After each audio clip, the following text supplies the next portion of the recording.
Halo,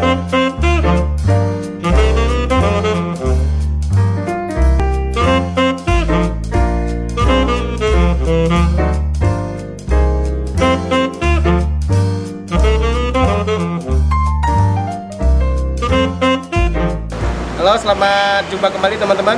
Perkenalkan, saya Andy Sulistiawan dari Yayasan Kontak Indonesia. Hari ini kita akan belajar bersama membuat kompos dari bahan-bahan sampah organik.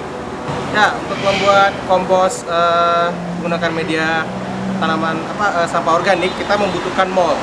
Nah, untuk membuat mol kita menggunakan ragi dari tempe dengan peyem dan gula merah. Nah, bagaimana cara membuatnya? Gula merah kita cairkan dulu, masukkan ke dalam ember yang sudah kita isi air.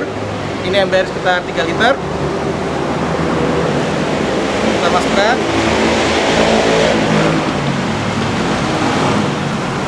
Nah, peyem beserta tempe kita hancurkan dengan tangan, kemudian dimasukkan ke dalam air yang di dalam ember.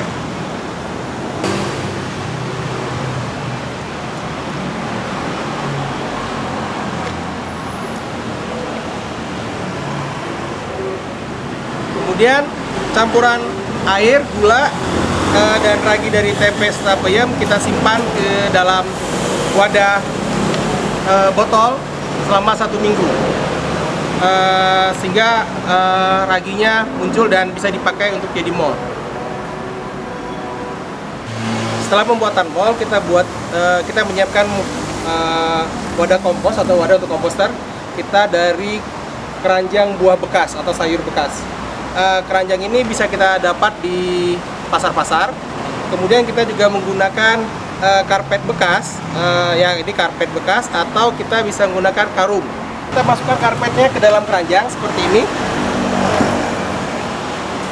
Biar kokoh, kita paku di pinggir-pinggirnya dan bagian dalam, sehingga karpet ini tidak bisa lepas ketika kita masukkan wadah kompos ke dalamnya. Tahapan ini kita membuat wadah isi komposternya. Yang kita butuhkan pertama adalah sekam, kira-kira 1 ember, kemudian tanah juga 1 ember, jadi 1 berbanding 1. Yang ketiga kita butuh mol tadi yang telah 1 minggu kita simpan. Nah, ketiga bahan ini kita campur menjadi satu, disiram sedikit demi sedikit, jangan terlalu banyak. Ini tidak boleh terlalu basah, juga tidak boleh terlalu kering, dia harus kepal, jadi kalau nanti diperas, airnya tidak keluar. Ya, bahan yang sudah kita campur tadi kita masukkan ke dalam kotak ini. Isinya setengah dari isi kotak ini.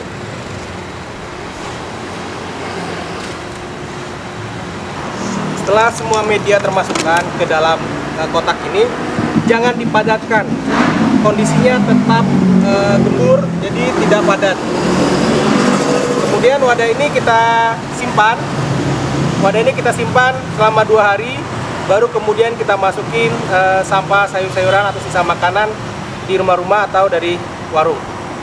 Setelah kita simpan selama 2 hari kotak ini dan komposternya sudah siap dipakai dan siap dimasukkan sampah-sampah organik sisa dapur. Sampah yang bisa dimasukkan adalah sisa makanan, nasi, tulang-tulang, kemudian potongan-potongan sayur yang kita masukkan di sini. Tapi jangan sekali-sekali memasukkan kuah sop atau kuah gulai. Kuah gulai dan kuah sop harus dipisahkan, jangan dimasukkan ke wadah ini. Kita masukkan, kita buka dulu, kemudian kita masukkan nanti pelan-pelan. Kita beri ruang ke dalam ini. Kita masukkan.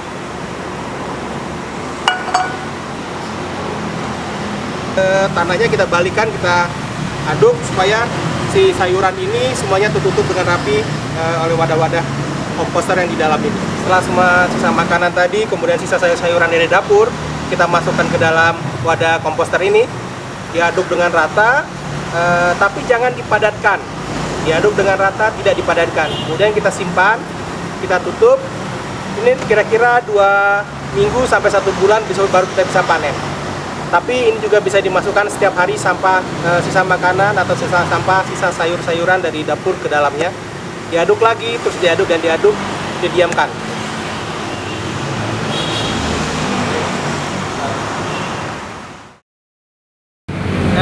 diisi setiap hari, kira-kira 1 bulan, kompos sudah bisa dipanen. Nah, pemanenan kompos bisa kita lakukan dengan mengambil bagian yang halus dari dalam wadah komposter ini dan kita pindahkan ke wadah lain, dan nanti kita masukkan ini ke media tanam.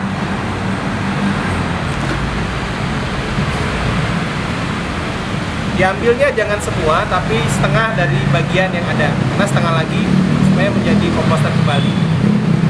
Dan setelah itu diisi lagi oleh sampah organik yang baru. Setelah dipanen, kompos kita manfaatkan sebagai pupuk atau media tanam untuk sayuran seperti cengkeh atau bunga-bunga yang ada di halaman rumah kita atau di sekolah.